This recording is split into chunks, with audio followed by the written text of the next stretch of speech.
नमस्कार दोस्तों, आप सभी का स्वागत है आपके अपने YouTube channel study today with Viplav में। तो दोस्तों, आज 1 अक्टूबर आप लोगों का झारखंड बोर्ड अर्धवार्षिक परीक्षा SA1 होने वाला है। ठीक है, तो आज के इस वीडियो में हम क्लास 9 के सोशल साइंस यानी कि सामाजिक विज्ञान पेपर के लिए 40 मोस्ट इंपॉर्टेंट ऑब्जेक्टिव क्वेश्चंस को देखेंगे, MCQ टाइप के सवाल को देखेंगे। ये हमारा सेट 2 होगा। इससे पहले हम लोग सेट 1 देख चुके हैं। सेट 1 का लिंक आपको इस वीडियो के डिस्क्रिप्शन में मिल जाएगा। सारे के सारे सवाल पेपर के लिए वेरी वेरी इंपॉर्टेंट रहने वाला है। यही सवाल आपको एग्जाम पेपर में देखने को मिलेगा, इसलिए वीडियो को कंप्लीट देखिए, वीडियो को लाइक कीजिए और सभी दोस्तों में शेयर कीजिए। तो चलिए फटाफट 40 VBI ऑब्जेक्टिव को देख लेते हैं। तो चलिए शुरू करते हैं। पहला सवाल है कि पालमपुर गाँव के लोगों का मुख्य पेशा क्या था। पालमपुर गाँव के लोगों का मुख्य पेशा था खेती बाड़ी करना। ठीक है, तो खेती जो है आपका सही उत्तर हो जाएगा ऑप्शन नंबर बी। नेक्स्ट हमारा सवाल है कि पालमपुर गांव में कितनी प्रतिशत जनता खेती पर आश्रित थी। तो याद रखना 75%। ठीक है, ऑप्शन नंबर सी आपका सही उत्तर हो जाएगा। नेक्स्ट हमारा सवाल है कि निम्नलिखित में से कौन सा राज्य है जहां आधुनिक कृषि विधि अपनाई गई है। पंजाब, झारखंड, उड़ीसा या इनमें से कोई नहीं। तो इनमें से सही उत्तर हो जाएगा यहाँ पर पंजाब। ऑप्शन नंबर ए हमारा सही होगा। नेक्स्ट हमारा सवाल है कि खरीफ फसल की अवधि है। खरीफ फसल जून से अक्टूबर, नवंबर से अप्रैल, अप्रैल से जुलाई, इनमें से कोई नहीं।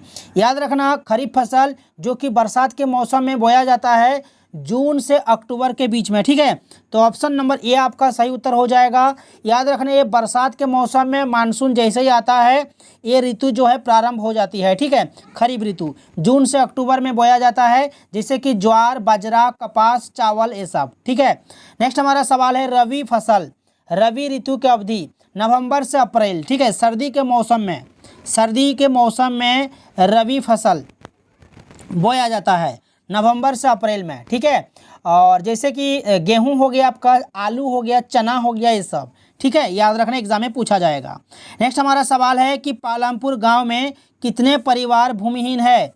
तो 150 परिवार। ठीक है, ऑप्शन नंबर बी सही होगा। हम लोग फटाफट आंसर देखते चलेंगे। ठीक है, नेक्स्ट सवाल है कि पालमपुर में किसान वर्ष में कितनी फसलें उगाती है। तो यहाँ पर 4 आपका सही उत्तर हो जाएगा। ठीक है, नेक्स्ट हमारा सवाल है कि पालमपुर में कितने परिवार रहते हैं। तो याद रखना 450 परिवार। ठीक है, ऑप्शन डी सही होगा। नेक्स्ट सवाल है कि उत्पादन के मुख्य कारक कौन नहीं है। भूमि, भौतिक पूंजी और मानव पूंजी ये उत्पादन के मुख्य कारक है, लेकिन बाजरा नहीं है। तो ऑप्शन नंबर डी आपका सही उत्तर हो जाएगा। नेक्स्ट हमारा बाजार जो है नहीं होगा। ठीक है, तो बाजार आपका सही उत्तर हो जाएगा। नेक्स्ट सवाल है कि गेहूं, चना, जौ आदि किस प्रकार की फसलें हैं। गेहूं, चना ये सब जो है सर्दी के मौसम में बोया जाता है, तो ये रबी फसल के उदाहरण है। ऑप्शन नंबर ये सही होगा। पालमपुर गांव के साथ निकटतम कौन सा बड़ा गांव जुड़ा हुआ है। पालमपुर गांव के साथ निकटतम जो है रायगंज नामक गांव जो है जुड़ा हुआ है, रायगंज। याद रखना ऑप्शन बी सही होगा। सभी से रिक्वेस्ट है वीडियो को कंप्लीट देखिएगा, वीडियो को लाइक करके और सभी दोस्तों में भी शेयर कीजिएगा। ठीक है, और इससे पहले हम लोग साइंस का और सोशल साइंस का भी एक सेट देख चुके हैं, हिंदी का भी सेट देख चुके हैं, मैथ का भी आपको वीडियो मिल जाएगा। ठीक है, वीडियो के डिस्क्रिप्शन में आपको वीडियोस के लिंक मिलेगा, आप लोग देख लीजिएगा। साथ ही साथ टेलीग्राम में आप लोग जुड़ जाइएगा। नेक्स्ट जो हमारा सवाल है कि हरित क्रांति की मुख्य विशेषता है। हरित क्रांति की मुख्य विशेषता गेहूँ और चावल में अप्रत्याशित वृद्धि करना। ठीक है, ऑप्शन ए सही होगा। HYV का क्या तात्पर्य है। अधिक उत्पादन करने वाले बीज। ठीक है, अधिक उत्पादन करने वाले बीज, ऑप्शन नंबर ए सही होगा। नेक्स्ट सवाल है कि हिमालय भारत के किस भाग में स्थित है। तो ये उत्तर में है। ठीक है, नेक्स्ट हमारा सवाल है कि हिमालय के सबसे बाहरी श्रृंखला को क्या कहते हैं। शिवालिक। ठीक है, शिवालिक, हिमालय की सबसे बाहरी श्रृंखला शिवालिक है। नेक्स्ट सवाल है कि किसे बादलों और वर्षा का राज्य कहा जाता है। तो मेघालय को। ठीक है, ऑप्शन डी सही होगा, मेघालय। नेक्स्ट हमारा सवाल है नीलगिरी की सबसे ऊंची चोटी कौन है। नीलगिरी की सबसे ऊंची चोटी याद रखना डोट्टा बेट्टा। ठीक है, ऑप्शन बी सही होगा। नेक्स्ट हमारा सवाल है कि विश्व का सबसे ऊंचा शिखर माउंट एवरेस्ट किस देश में स्थित है। तो ये नेपाल में है। ऑप्शन सी सही होगा। ठीक है, सभी से रिक्वेस्ट है वीडियो को लाइक कीजिएगा। ठीक है, और सभी दोस्तों में भी शेयर कीजिएगा। नेक्स्ट हमारा सवाल है, और हमारे YouTube चैनल में आप लोग जुड़ जाइएगा, चैनल को सब्सक्राइब करके रखिएगा। ठीक है, नेक्स्ट हमारा सवाल है कि बाढ़ वाले मैदानों के नए तथा युवा निक्षेपों को किस नाम से जाना जाता है। तो ये खादर के नाम से जाना जाता है। बाढ़ वाले मैदानों के नए तथा युवा निक्षेपों को किस नाम से जाना जाता है? तो खादर के नाम से। 20 का है दक्कन ट्रैप के नाम से जाना जाता है। दक्कन ट्रैप तो प्रायद्वीपीय पठार, ठीक है, प्रायद्वीपीय पठार हो जाएगा आपका सही उत्तर। नेक्स्ट सवाल है कि हिटलर ने जिस विचारधारा को जन्म दिया उसे क्या कहते हैं? नाजीवाद कहते हैं, नाजीवाद। ऑप्शन बी सही होगा।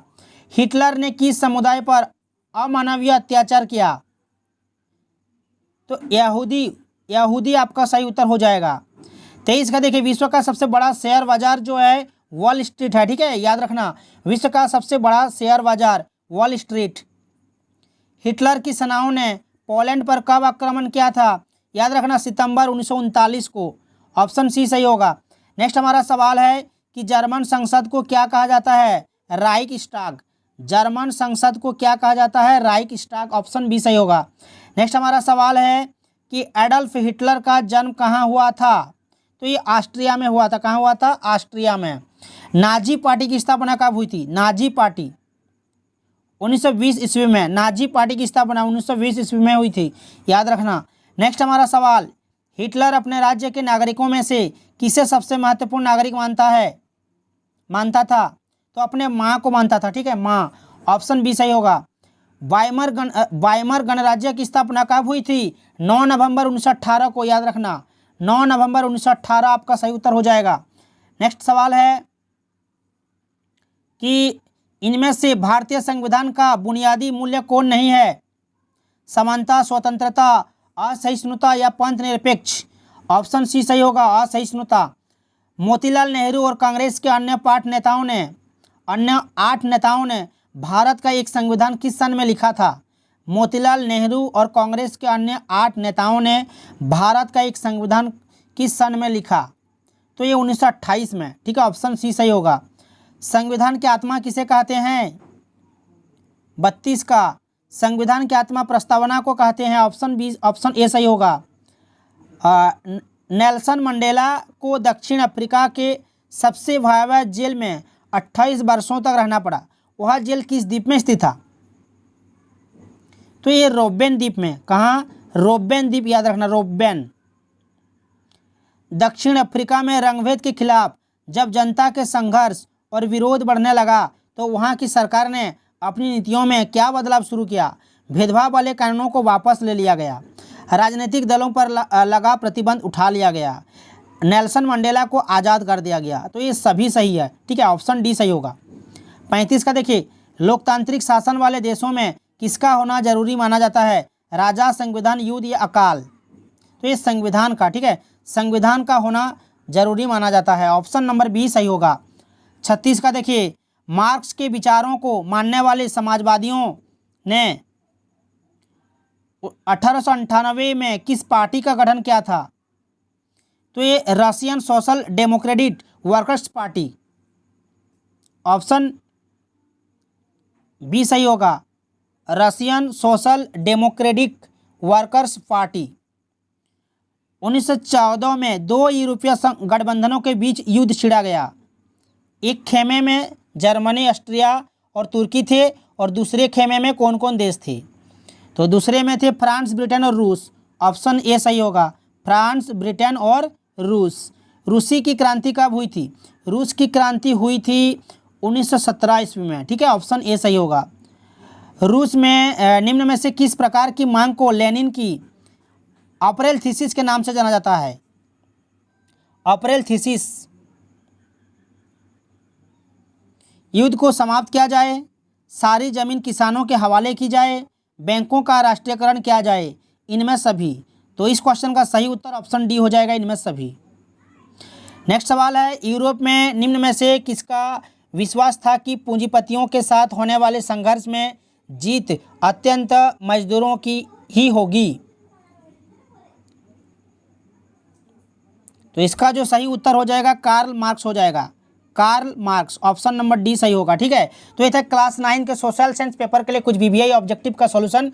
वीडियो को अगर अच्छा लगा है तो लाइक और शेयर कीजिए और हमारे चैनल में जुड़े रहने के लिए, इस तरह के वीडियोस देखने के लिए चैनल को सब्सक्राइब करके रखिए। तो मिलते हैं नेक्स्ट वीडियो में।